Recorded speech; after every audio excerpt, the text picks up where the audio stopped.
Nuestra siguiente conferencia, formación docente para la incorporación de tecnología, la experiencia Abaco, a cargo de la doctora Cecilia Correa Valdés. Cecilia Correa es bióloga de la Universidad Católica de Chile, especialista en docencia universitaria por la Universidad de La Habana Coruniversitaria, magíster en investigación y tecnología educativa de la Universidad Javeriana y doctora en ciencias pedagógicas de la Universidad Cienfuegos, Cuba. Ha sido secretaria de Planeación del Departamento del Tolima y secretaria de Educación del municipio de Ibagué.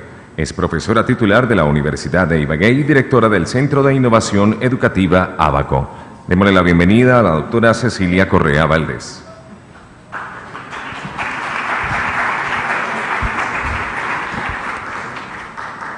Esa es la ventaja.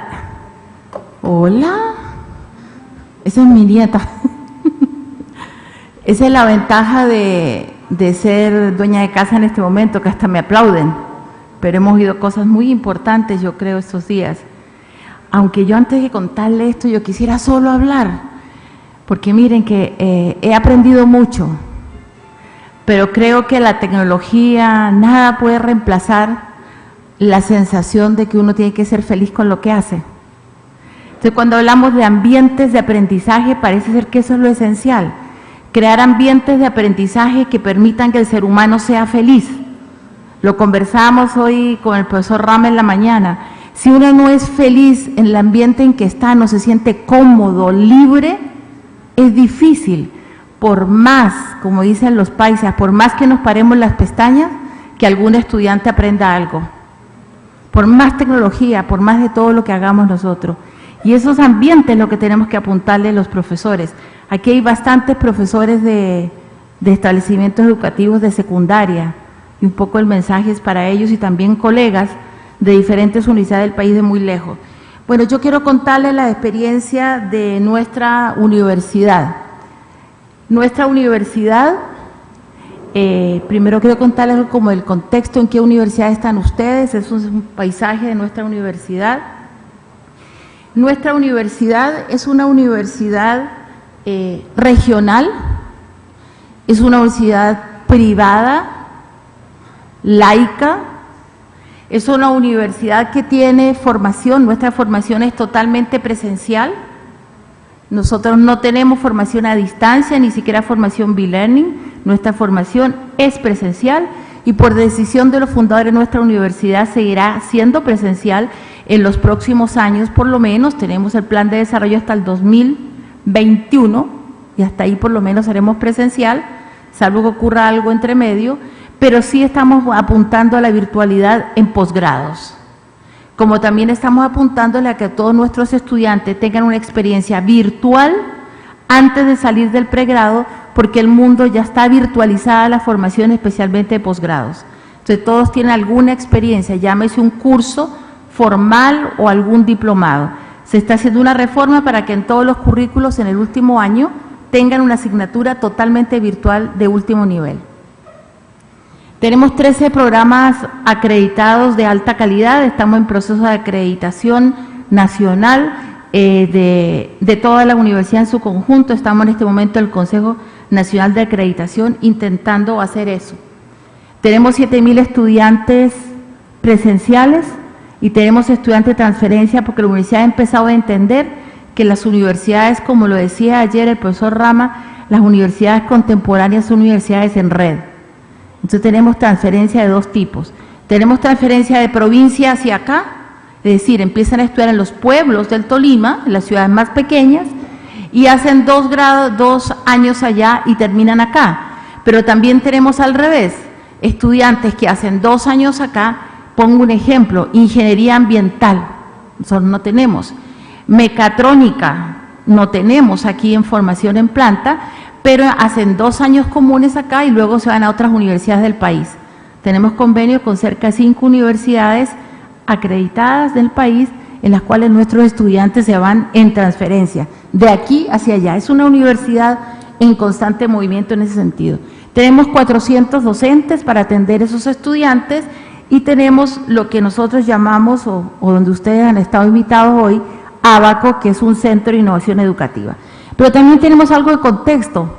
Nuestra población colombiana, nuestra población que nos llega a la universidad, es una población obviamente muy joven y esa población está en Internet. Aquí tenemos estudiantes que llegan de 15 años de edad. Casi que uno empieza a dudar que si realmente saben a qué vienen, porque vienen el primer semestre de los 15 años de edad, es un semestre que todo es diferente. Entonces el estudiante no viene a clase, porque como el colegio lo obligaban con horario estricto y si no le avisaban al papá, entonces no vienen a clase. Es un estudiante que en la mitad de la clase se para y se va, pero es un estudiante también que le dice al profesor, a mí no me gusta lo que usted está enseñando. Entonces el profesor le dice, ¿cómo quiere que estudiemos? Pues tampoco sabe. Es un estudiante que aprende a fumar, por ejemplo, porque antes no lo hacía, se cree que creció. Tan es así que la universidad tiene hoy una escuela de padres. Entonces los padres de nuestros estudiantes primíparos también vienen a la universidad, ellos también estudian con Abaco. Abaco le hace unos cursos básicos de tecnología a los padres y están felices, entre otras cosas, porque ellos ya saben que pueden ingresar a la universidad a verle las notas a sus hijos. Porque lo único que necesitan es saber el número de cédula y un padre sabe el número de cédula y puede ver toda su formación. Entonces los padres participan muy activamente en la formación de sus estudiantes, hay congresos de padres, vienen. A los estudiantes nosotros creíamos que le daría un poco como de vergüenza al comienzo, pero no, ya se han acostumbrado, incluso les gusta que sus padres vengan a la universidad y se enteren de lo que están haciendo. Nosotros vemos ahí que las personas que más consultan Internet son entre 15 y 24 años, pero también tenemos los estudiantes nocturnos de nuestras carreras que tienen más de 25 años, que ya trabajan, y si nosotros sumamos los que tienen entre 15 y 24 años, entre 15 y 34 años, sumado con 25 y 34, vemos que en Colombia, y ayer lo vi en la presentación de alguien, es mucha la gente que está en Internet cotidianamente, y de eso vemos que es muy parejo hombres y mujeres. Esta universidad, pese a que tiene muchas carreras, llamada de las ciencias duras como las ingenierías, la mayoría son mujeres, en un porcentaje casi equivalente, 51% mujer y 49% hombres. Pero vemos también que donde más se consume Internet en Colombia son en las redes sociales. Nuestros estudiantes pasan muchas horas en redes sociales, muchas horas, esos datos son por mes. A uno le parecería que es hasta poco, ¿no? Pero es promedio por edades. Y no todos los que están en un rango de edad obviamente van a tener la misma facilidad de acceder a Internet. Pero miren las cosas curiosas que suceden en Colombia. Por cada 100 habitantes hay 107 celulares. ¿Qué quiere decir eso? Usted a cualquier colombiano le dice, los que están aquí, uno pregunta, ¿quién tiene 2 celulares en el bolsillo? Y le juro que sale alguien que tiene 2 celulares, ¿ya? Que porque una línea es más barata que la otra, bueno, cualquier cosa. Todo el mundo tiene acceso a celulares. Internet móvil a un altísimo porcentaje. ¿Y cuál es la participación porcentual de esto? Los hogares nuestros en general en Colombia, el 42% tiene equipos de cómputo, tienen Internet un 36%, usan Internet todos los días el 48% y estamos en un rango todavía muy difícil en los colegios nuestros de 11 estudiantes por equipo. Esto es promedio. Pero eso nos tiene que decir algo a nosotros. Si nuestros muchachos están en redes, nuestros muchachos tienen celulares, nosotros no podemos estar de espaldas a esa realidad y seguir, como decía TLT, ¿sí? Tiza, lengua y tablero, aprendí ayer. Metodología TLT. Tiza, lengua y tablero. ¿Ah? Es que aquí no se dice pizarrón, profesor, se dice tablero. Por eso que se me cambió la última letra. Bueno, también tenemos por otro lado, realidades del mundo. Hay un fuerte movimiento de recursos educativos abiertos. Como decía recién el profesor Gamboa, hay que saber buscarlos y discriminar. Porque no porque esté en Internet y porque sea recurso educativo abierto, quiere decir que es de calidad y que es útil para el proceso de enseñanza que yo estoy realizando. La distribución del conocimiento ya nadie lo puede negar, que es casi instantáneo. Ya no podríamos nosotros tener acceso, ni siquiera medio mirar toda la información que está. El crecimiento es exponencial. El informe Horizon, pues versión todos los años saca, o año a medio casi saca una versión nueva, nos está diciendo claramente que las tendencias en educación son los MOOC, ¿ya? Massive Open Online Course, es una tendencia, la ludificación es otra tendencia, la clase invertida o flipped classroom son otras tendencias. ¿Qué quiero decir yo con todo esto?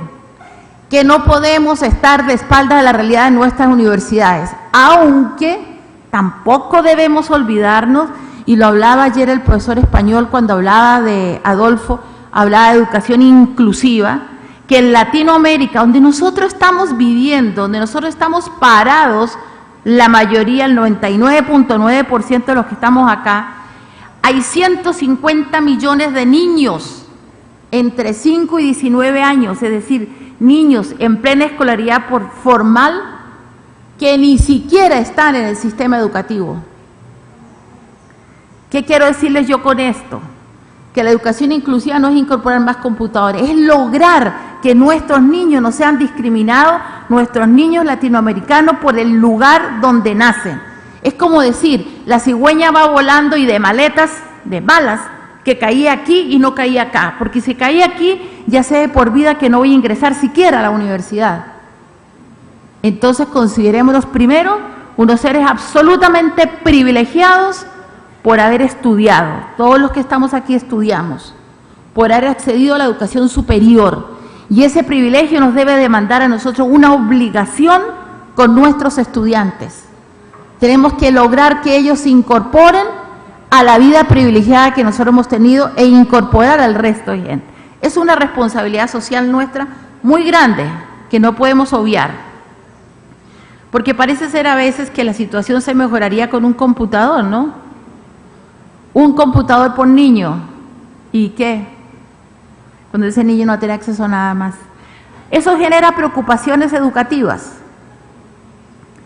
Por ejemplo, una gran preocupación, ¿qué vamos a hacer los docentes cuando ya sabemos que en 15 años, o menos tal vez, el 80% o más del 80% de lo que hemos aprendido deberá ser reconsiderado, reprendido, reaprendido, rectificado, mejor dicho, no va a ser válido o desechado por completo?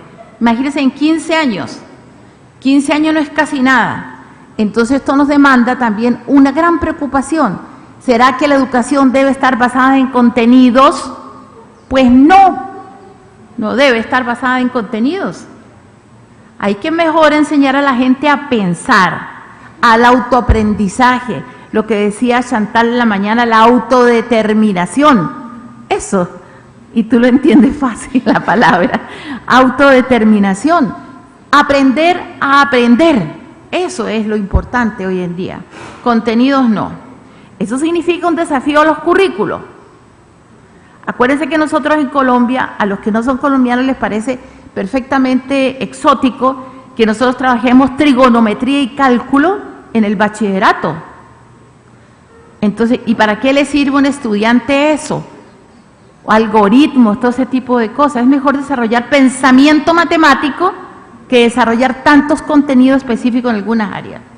Y lo dramático, que ya nadie podrá leer, nosotros aspiramos, los adultos un poco mayores que ustedes, aunque sea un par de años como nosotros con el profesor Rama, que todos ustedes, nosotros aspirábamos a leer casi todo y muchas cosas. Hoy no podemos aspirar ni siquiera a estar medio al día. Imagínense, léanlo por favor, ya nadie podrá leer todo lo que quiera el resto de su vida. En una fibra óptica como un cabello, como uno solo, va a contener la información de todas las bibliotecas de Latinoamérica. En un cabello, el equivalente a un cabello. Y nosotros todavía que peleamos con las librerías locales. Bueno. Otras preocupaciones educativas. Que las prácticas educativas actuales no motivan el aprendizaje de los estudiantes. No lo motivan. Podemos hacer miles de investigaciones, miles de cosas, pararnos las pestañas, cambiar la metodología, pero la realidad es que no los motivan. Las instituciones educativas de cualquier nivel potencian muy poquito las capacidades y actitudes de estos neoestudiantes. ¿Por qué decimos neoestudiantes? Porque estos estudiantes de ahora no son los mismos de antes. ¿Son mejores? ¿Son peores? Son distintos, no son iguales. Y un poco la tendencia de los docentes es a formar a nuestros estudiantes como nos formaron a nosotros. Y las discusiones de los docentes acá es, pero si yo aprendía así las tablas de multiplicar, saltando en un pie, ¿listo? ¿Por qué no los estudiantes de ahora no se las aprenden? Entonces la pregunta, o lo que dicen los estudiantes, ¿y para qué me las voy a aprender? No es que yo saco mi celular y pongo ahí ya, entonces ¿para qué me lo voy a aprender? Entonces los profesores dicen, se las tienen que aprender, porque eso desarrolla pensamiento. ¿Cuál pensamiento desarrolla eso? Algunos, me recordaba ayer también con el profesor Rama, porque somos más cercanos en edad. Claro que no tanto tampoco, pero un poquito más cercano. Nosotros alcanzamos a usar, se llamaba regla de cálculo, ¿cierto? No. Y uno sacar la regla de cálculo en un examen, una calculadora, que era una panela, era un problema tremendo, porque no íbamos a aprender. Hoy uno dice, ¿yo para qué pierdo el tiempo en esas cosas que ya están hechas? Que es solo consultarlas. Esas planas enormes que le hacemos hacer a nuestros niños, porque veo profesores aquí de cursos de primaria, esas planas para mejorar la letra.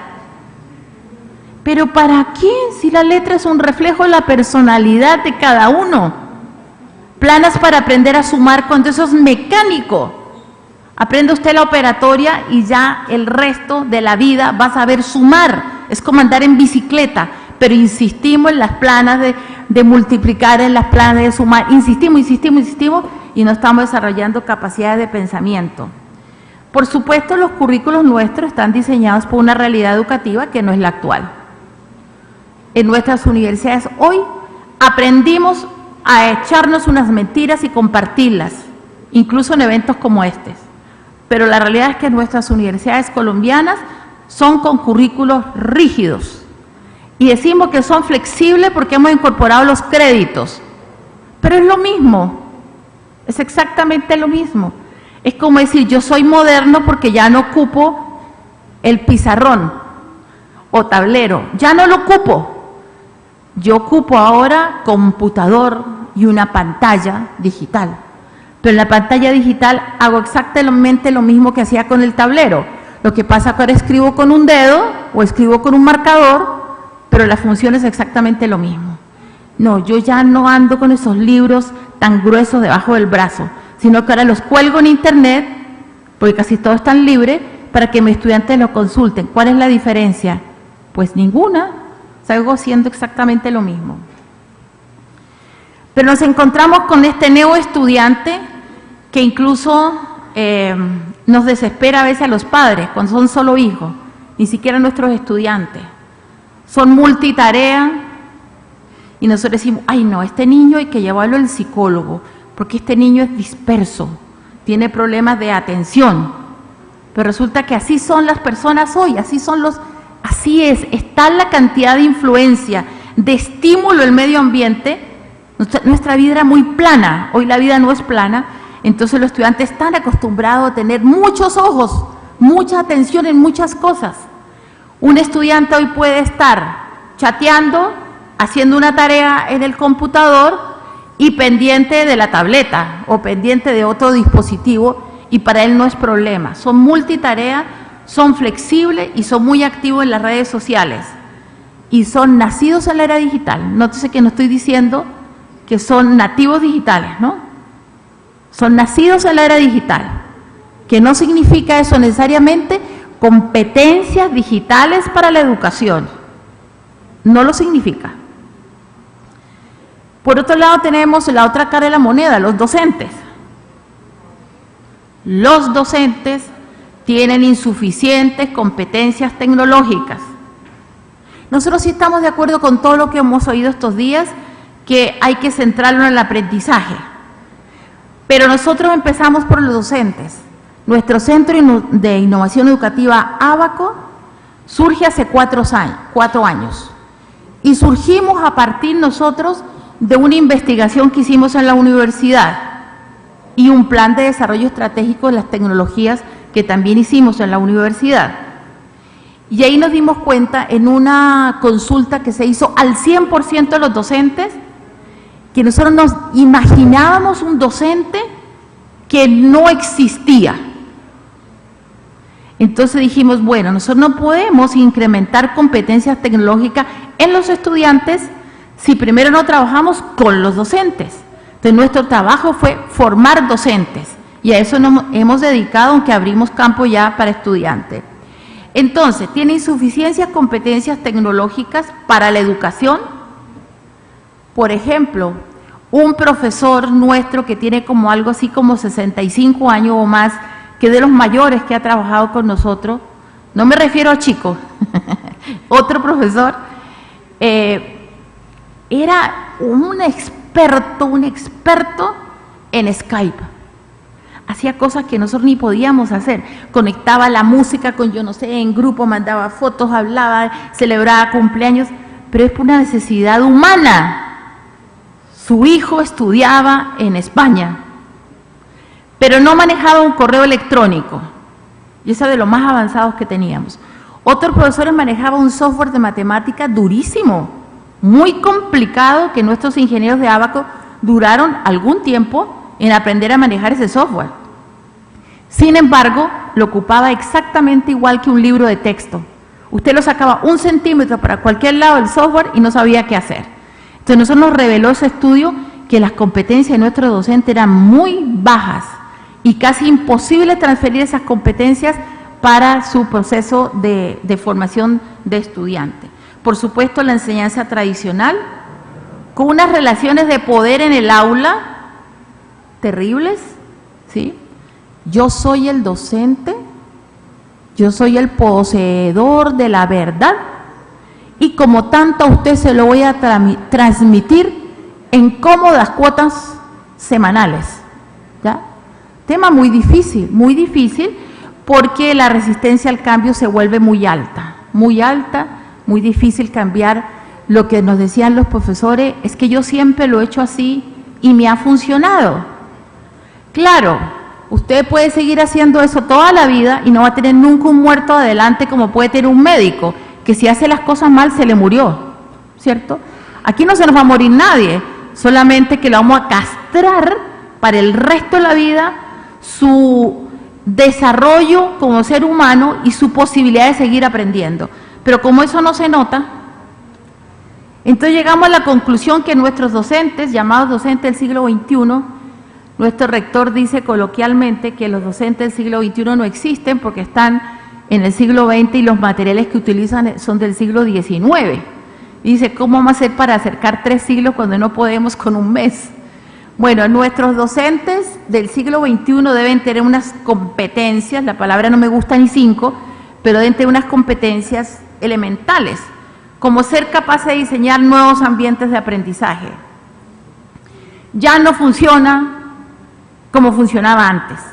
Un profesor tieso parado adelante diciendo a los estudiantes. Así se nos aburren y ya hemos aprendido aquí a la saciedad con nuestros excelentes invitados que el aprender es una decisión personal. Lo que nosotros hacemos es facilitarle un ambiente donde sea feliz y quiera aprender. ¿Listo? Los profesores deben formar parte de grupos y redes. Un profesor no puede estar aislado del resto del mundo, pero cuán difícil ha sido. Les cuento que nosotros tenemos una red interna de docentes y ha sido muy difícil mantener 109 docentes de los 400 muy activos en red. Activo significa no que entren al zapping, no, a puro mirar. Todos brujean redes. Solo le preguntábamos, ¿ustedes cuántas redes visitan? Que LinkedIn, que no sé qué, a todos les encanta estar en redes, pero no son activos, no discuten ningún tema, no proponen nada en la red, entonces están como pasando el televisor de un canal a otro y no más. Ellos deben también facilitar el aprendizaje con tecnología, lo consideramos aquí que era otra herramienta, sin pensar que la tecnología es la panacea, ¿no? Pero deben facilitarlo participar en procesos de mejoramiento continuo. Miren que estamos hablando de mejoramiento continuo y ningún tipo de mejoramiento disruptivo, porque todavía no podemos llegar a eso, solamente que hagan mejor lo que están haciendo. Y reconocer y evaluar distintas fuentes de información, lo que nos decía el profesor Gamboa. Eso es prioritario. No porque lo dice el doctor Google o la tía Wikipedia, eso va a ser cierto. Eso va a ser cierto. Entonces, hay mucho trabajo que hay que hacer también en eso. Con ese contexto y esa realidad, bueno, ¿cuál puede ser la propuesta para esta universidad? Es una propuesta sencilla, las cosas muy grandilocuentes a veces no funcionan como uno quisiera, pero es una propuesta que nos ha funcionado a nosotros. La propuesta, nosotros empezamos, tal vez es un defecto mío porque yo soy pedagoga, empezar, bueno, ¿dónde enmarcamos esto? El problema no es tecnológico, el problema es pedagógico. Tenemos aquí profesores con altísimas calidades profesionales. Tenemos ingenieros posgraduados y doctorados en cibernética, en cuanta cosa hay, y posgraduados en ingenierías. Pero ¿dónde están los pedagogos? Nosotros le decimos, profesor, muy bien que usted haya avanzado en su disciplina, pero usted aquí está en un rol muy específico de docente. ¿Usted qué formación tiene, cree que necesita, qué le hace falta para ser docente? Sienten los profesionales que no les falta nada, que es cosa de transmitir de cualquier manera.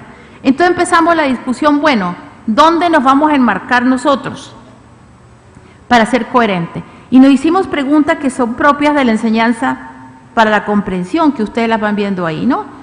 ¿Qué vale la pena enseñar? ¿Cuáles de estos tópicos o temas el estudiante debe comprender o debería comprender? ¿Cómo podemos fomentar esa comprensión del estudiante? Y lo mejor de todo, ¿cómo podemos saber que los estudiantes comprendieron? Sigue siendo un problema muy crítico en nuestras universidades y de las universidades en general, el tema de la evaluación. Parece que no les preocupara mayormente, no nos preocupa mucho el momento de la evaluación, porque el sistema educativo nuestro es tan rigorizado que ponen momentos de corte, ¿ya? Entonces hoy en la universidad tenemos 3 cortes donde hay que evaluar al estudiante, antes tuvimos 2 cortes. Y un poco la idea es no de una evaluación auténtica, sino que de un corte, de un momento que usted para todo lo que está haciendo y pone al estudiante, le pasa como un escáner, como un tester, a ver cuánto sabe el tipo. Entonces, ¿pasa o no pasa? Sin saber que esto primero es un proceso individual, es un proceso organizado en el tiempo, pero no todos aprenden ni de la misma manera ni a la misma velocidad. Entonces, ¿cómo vamos a testearlos todos igual? Eso es muy difícil. Y seguimos teniendo problemas muy severos de la evaluación, y más a uno con los últimos años nos ha ingresado ese tema, para mí perverso, que es el tema de las competencias. Entonces todos queremos ahora hablar de competencias y competencias y competencias y competencias, y es un tema muy complejo, porque competencias como para qué y de qué. Entonces uno dice, no, competencias argumentativas es una competencia general, pero usted puede hacer clases de argumentación, de pronto lo hacen los de derecho, ¿ya? Entonces se tiene que desarrollar en la vida universitaria en conjunto. Desde que el estudiante se para en un consejo académico a defender un derecho, tiene que saber argumentar, pero es que toda la universidad tiene que saber hacerlo, no solamente en ese momento o hacerle un curso. Todavía tenemos un poco la idea que las competencias se aprenden. Como decimos en Colombia, nana y cucas, eso no se aprende, eso se desarrolla en nuestra vida universitaria en su conjunto y en total. Entonces nosotros dijimos, bueno, trabajemos dentro de pedagogía para la comprensión. No se lo voy a explicar en detalle, esto ustedes todo lo pueden ver, las memorias de todo lo que ha pasado aquí aparece en la página de Abaco. No ya, eso tienen que esperar como hasta más o menos el 10 de diciembre, el 15 de diciembre, que esté todo colgado.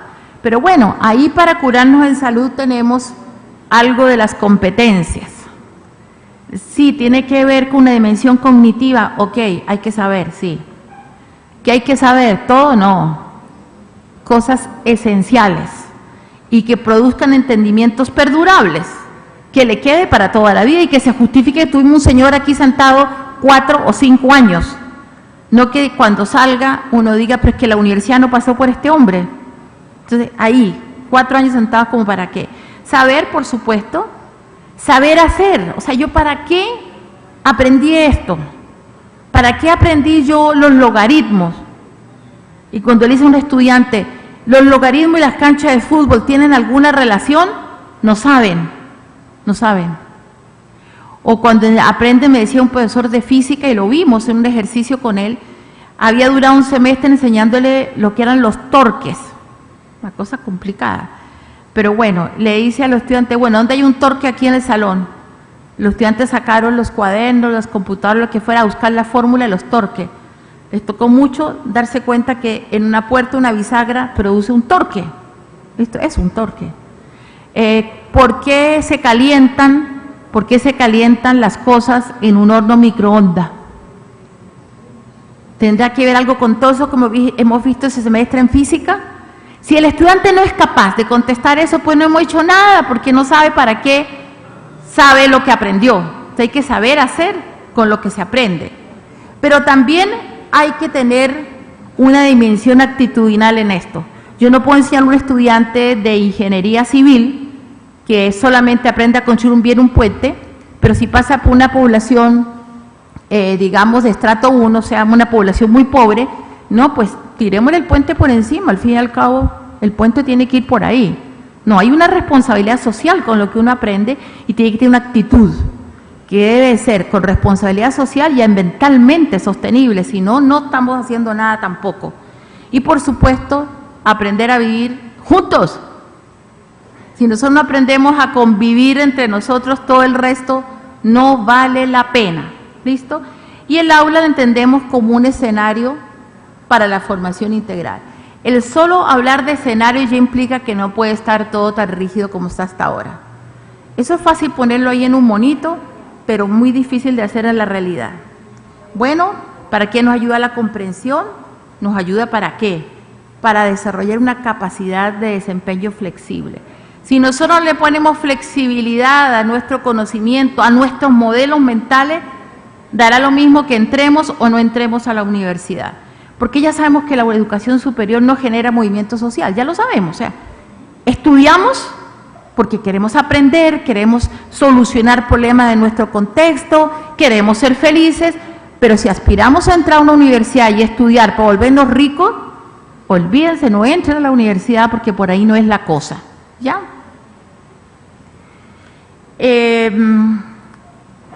Cuando nosotros tenemos un buen desempeño en comprensión, solamente ahí podemos ser capaces de ir un poco más allá de aquello o habilidades básicas que yo aprendí. Podemos aportar algo más. Hay preguntas centrales que nos hacemos los maestros siempre: ¿qué debemos enseñar? ¿Qué vale la pena comprender? Bueno, todo eso nosotros lo hicimos una traducción a una metodología interna de trabajo. También lo pueden consultar, todo está puesto en la página de Abaco. Tenemos un mapa, no es mental, profesor Escobar, es un mapa común y corriente. Tenemos un mapa nosotros, un mapa conceptual, en el cual establecemos todo el proceso, ¿ya? Desde que el profesor pueda identificar la gran idea de su asignatura. Normalmente las grandes ideas de asignatura son ideas que tendrían que desarrollarse mejor en forma interdisciplinaria. Define la gran idea, los entendimientos perdurables como meta de comprensión, qué me debe quedar claro a mí de esto, qué yo no debo olvidar una vez que salga a la universidad. Ojalá sean nuestros estudiantes con un entendimiento perdurable de unas 15 ideas, no más. Pero no que se aprendieron 80 libros de memoria y no les quedó absolutamente nada cuando salen. Ustedes saben, todos lo han vivido, el síndrome del egresado. El primer día que va a presentar una prueba, a entrar a un trabajo, dice: ay, profe, a mí se me olvidó todo, ya no sé nada, ay, profe, ¿qué voy a hacer? Ese es el susto, el síndrome del egresado. Entonces nosotros hablamos de incorporación de tecnología en los procesos educativos. Entonces lo planteamos con un proyecto de innovación en varias fases, ya estamos, dijéramos, en la segunda fase, estamos en el proceso de escalabilidad, aspiramos llegar el año entrante a que sea institucionalizado, es decir, que todo profesor que ingrese a la universidad ya tenga esas competencias. Trabajamos en la plataforma Moodle y este es el proceso formal que tenemos, porque ya no hemos ido dando cuenta en la marcha que hay que flexibilizarlo también mucho más. El proceso formal es, como no tienen las competencias nuestros profesores, pues les hacemos un diplomado. Hacemos 2 diplomados en el semestre. Empezamos presencial, después B-Learning y ahora es totalmente virtual. Y para que se rían un poquito, el primer diplomado que hicimos, pusimos en la plataforma Moodle cómo se entraba a Moodle.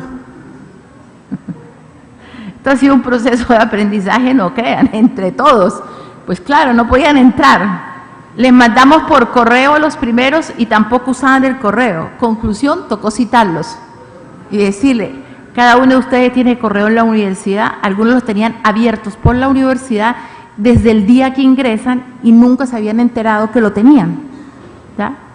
Bueno, eso ya está bastante, ya tenemos 8 cohortes, es decir, desde el primer semestre que estuvimos ya empezamos a hacer el diplomado, hacemos 1 por semestre, hoy es totalmente virtual y ha sido pues exitoso en el sentido que ya el 100% de los profesores han pasado por ahí.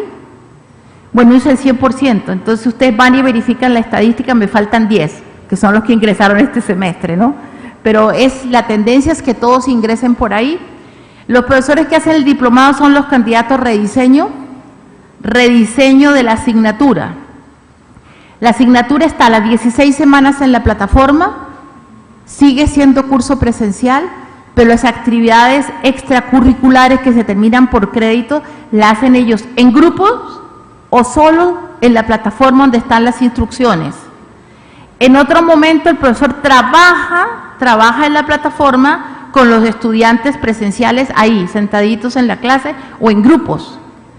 Se dan tareas en la plataforma, un poco lo que decía el profesor Gamboa ahorita.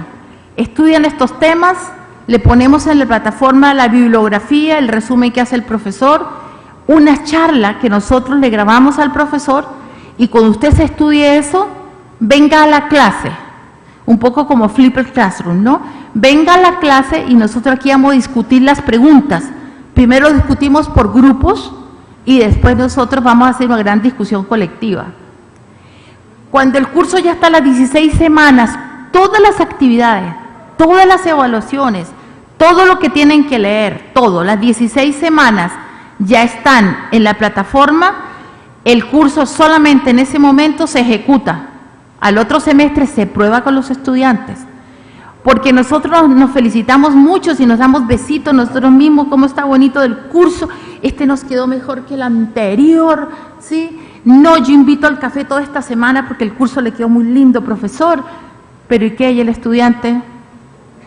Ahí nos ha pasado cosas muy buenas. Los cursos son de altísima aceptación, en general. En el desarrollo del curso, el estudiante empieza a decirle al profesor, profe, no me pongan tantas vueltas, profesor. Mire que hay una herramienta buenísima para eso, profe, y no tengo que dar tantas vueltas.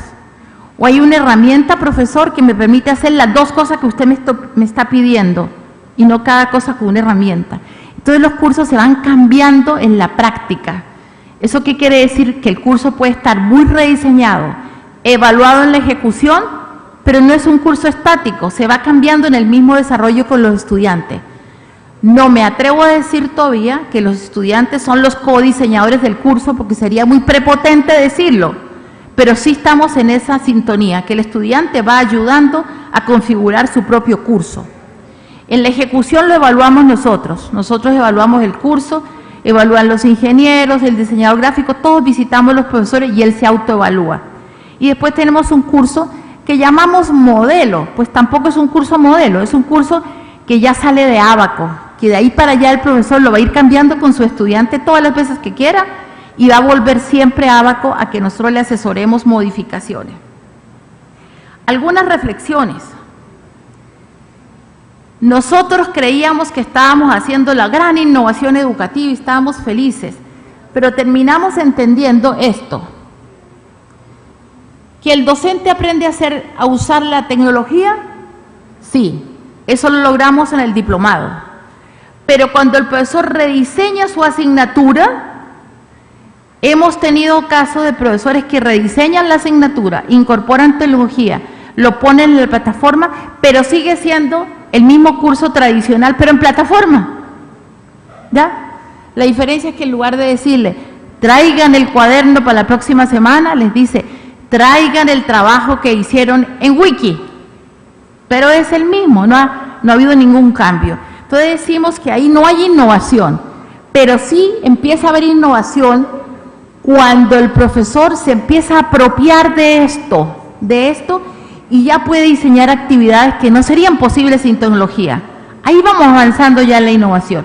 Y tenemos profesores que hacen innovación ya por completo, pero estamos en ese camino. Ya no peleamos con el profesor que empiece su clase tradicional a meterla en tecnología. Al principio nos despelucábamos mucho y peleábamos. Ya no peleamos porque creemos de todas maneras que es una opción que él se está dando. En última, es cambiar un modelo mental, y eso es muy complicado con los docentes.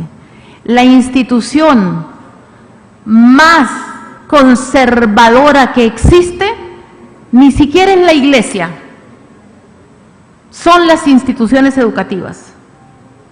Las iglesias son capaces de tener un papa hablando del matrimonio entre homosexuales, pero la educación no es capaz todavía de hablar que el estudiante debe aprender a su propio ritmo realmente y ser flexible. Entonces, es la institución más conservadora del planeta, es la institución educativa. Algunas reflexiones. El docente es difícil que cambie lo que le dice que le ha funcionado siempre. Entonces tiene que tener algún nivel de incentivos. ¿Sí? Nosotros, ¿qué pensamos en incentivos? No le damos plata, ¿no? Obviamente, porque su responsabilidad es ser mejor. Si no, le tocó cambiar de oficio. Pero ¿qué incentivo le da la universidad? Primero, el semestre que está rediseñando su curso con nosotros pasa a ser un profesor, ellos mismos se dicen, ¿cierto, profesor? Profesores abaquitos, y esos son profesores ábacos, que significa que ese semestre, el curso que él va a rediseñar como su curso modelo, no lo va a dictar, o puede que lo dicte ese curso semestre, pero le quitan una asignatura para que tenga tiempo, que son 4 horas que dicta la asignatura más unas 3 horas de preparación. Son 7 horas que trabaja con nosotros. Pasa a ser uno más de ábaco y trabaja con nosotros. También reconocimiento, ¿en qué sentido? Nuestros profesores tienen mucha dificultad en sistematizar la información. En general, los docentes hacen cosas muy buenas, pero no las sistematizan, no las escriben. Entonces decimos, profesor, escriba. Y le ayudamos un poquito con Alexa Bajaire, que es la comunicadora nuestra, le ayudamos a escribir. Se lo publicamos, hacemos compendio publicaciones y el Día del Maestro se sienten muy reconocidos porque el rector premia, reconoce de alguna manera los que han publicado. Son publicaciones indexadas, no, pero hemos avanzado mucho en que ellos escriban. Y de hecho muchos profesores ya van a eventos internacionales a partir de lo que han escrito, de su propia experiencia y del cambio de hábito. Aquí es importante decir, los estudiantes, aquellos que llamamos nativos digitales, ellos aprenden muy rápido la tecnología, la aprenden rápido. Pero ese cuento que vienen con el chip incorporado, eso no es cierto. Tienen muchas dificultades para entender que la formación se puede hacer de otra manera. Casi que son muy conservadores también, porque no tienen experiencia previa, ni del preescolar para adelante, no tienen experiencia previa de que la formación puede ser de otra manera. Y si ustedes hablan con niños de primero de primaria, nunca están contentos estudiando. ¿Por qué? Porque en preescolar han estado sueltos, han sido flexibles la formación. Y en primero, con modificación de 2 meses de vacaciones, lo sientan en un pupitre y no se puede mover de ahí. Entonces el cambio es muy brusco. ¿Listo? Entonces realmente aprenden rápido, pero no tienen competencias para aprender a educarse mediante mecanismos digitales. Tenemos nosotros una propuesta de multiapoyo para ellos, ustedes lo pueden visitar en la página. Tenemos un periódico, Abaco News, de altísima lecturabilidad, se lee más que los periódicos de la universidad, de toda la universidad. Ustedes lo ven en la página nuestra, www.abaco.edu.co, ahí les aparece todo lo que hacemos, los textos, todo está ahí. Tenemos también Abaco Radio, son la radio digital, que entrevistamos a los profesores para que le cuenten su experiencia a otros docentes. Tenemos también Click to TIC, que yo creo que antes que acabe el mes de diciembre lo vamos a colgar en versión digital, que ha sido el exitazo del siglo. Es simplemente una hoja, ustedes pueden entrar ya y los ven. Es simplemente una hoja en que ponemos una herramienta libre que le sirve al profesor, le damos el enlace ahí mismo, en la herramienta libre le damos el enlace, el profesor le decimos en qué lo puede ocupar, a usted le sirve si está trabajando en comprensión, en no sé qué, le decimos ahí, ponemos un tema de esos que ellos oyen por ahí que parecen de moda. Por ejemplo, ahora vamos a tener que poner mesa digital por culpa suya. Entonces, ¿qué es eso de la mesa digital? Entonces uno pone el tema y los profesores lo consultan, le ponemos dónde puede ir. Nosotros ni siquiera redactamos mucho ahí, ¿ya? Un término. Ah, es que ustedes son muy, ¿cómo le dicen ustedes? Muy geek. Ay, que ustedes son totalmente geek, le dicen a los de Abaco, a los ingenieros. A mí no, por supuesto. Entonces digo, bueno, ¿qué es eso de geek? Entonces se le pone el término y averiguan qué es ser geek. Todos esos términos que están mucho, que se ven en todas partes, ellos los encuentran ahí. Bueno, eso es lo que nosotros hacemos, pero también nos hemos dado cuenta que no todos los profesores quieren hacer todo el procedimiento así tan largo, dijéramos, son prácticamente 2 años, ¿ya? Entonces hay muchos profesores que quieren hacer cosas más rápidas, más efectivas según ellos y más rápidas. Entonces tenemos una oferta mensual de cursos y talleres cortos, que los hacemos en 3 horarios. En una semana hacemos el mismo curso, normalmente en 2 sesiones, y los horarios son de 6 a 8 de la mañana, de 12 a 2 de la tarde y de 6 a 8 de la noche. Y se inscriben voluntariamente. ¿Con cuántos hacemos el curso? Con 2, con 1, con 5 o con 10. Aquí se trata de traer gente para la causa, como dice el rector. El rector siempre me manda donde los decanos que están como reacios a entrar en el cuento, me dice, Cecilia, hay que seducirlos para el tema de las TIC, porque ustedes saben que aquí no es obligatorio trabajar en plataforma, ni usar tecnología, ni nada. Si yo los obligo, al mes entrante se me bajan del bus. Entonces me manda a seducir a los decanos. Entonces yo le digo siempre al rector, ese decano es muy feo, le digo, yo no me apresto para eso, pero la verdad es que lo hacemos. Tomamos litros de tinto con cada decano y director de programa hasta que ellos solitos no se dan ni cuenta cuando están por dentro. Por eso que hablamos que debe ser continua. Tenemos unos talleres que también los pueden ver en la plataforma, que son los más exitosos. Los más exitosos tienen que ver con necesidades inmediatas de ellos, como por ejemplo, video, imágenes en general. Les gusta mucho ilustrar sus clases con imágenes. No saben cómo hacer infografía, que es otra cosa que nos preguntan mucho, porque el mundo en que ellos están, ya están viendo que eso sucede, entonces quieren ver cómo se hace. Bueno, ahí tienen los datos. Ahí me da pena poner esta, pero los muchachos siempre me la ponen. Yo les digo que por qué no aprendieron a retocar las fotos y dejarme sin arruga y más delgada, pero bueno, los muchachos siempre la ponen ahí, pero es un poco para que ustedes tengan las direcciones. En la última dirección que dice Feria y Congreso, ustedes a partir de mediados de este mes van a encontrar todo lo que se dijo aquí, presentaciones, todo lo van a encontrar ahí descargable, todo es descargable, ustedes lo pueden consultar, hacer lo que ustedes quieran con eso. Bueno, profesores, muchas gracias por la atención y cuenten con Abaco siempre. Muchas gracias.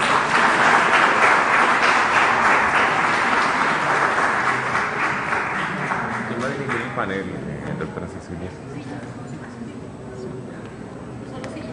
¿Solo las sillas?